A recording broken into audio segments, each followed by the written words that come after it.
Here's how to sharpen a knife at home without overcomplicating it. If you use a knife, you're gonna dull your knife. That means maintenance. So the best way to sharpen your knives is using a whetstone. You need to know which angle to use, how much pressure to apply, which technique to use, which can be a back and forwards motion, a circular motion, or a corner to corner motion. But it requires a skill. There's methods that make life a little bit easier. Like there is a pull-through sharpener. This is our 4-stage pull-through sharpener. It has 2 settings, one for the German angle, the 30-degree angle, and one for the Asian angle, the 22-degree angle.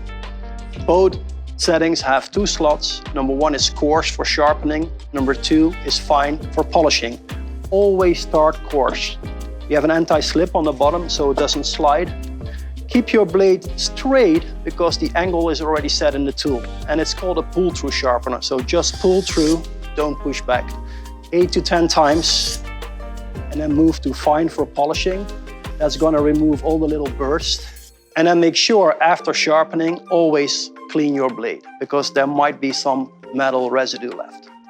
Another option is purchasing a self-sharpening block set where we build in a sharpener into every single slot, set into the right angle, so every time you take a knife out, put it back, you will sharpen your blade. By far the easiest way to sharpen your knife is to purchase a knife aid envelope. We will ship you the envelope with instructions how to pack them, including the sleeves.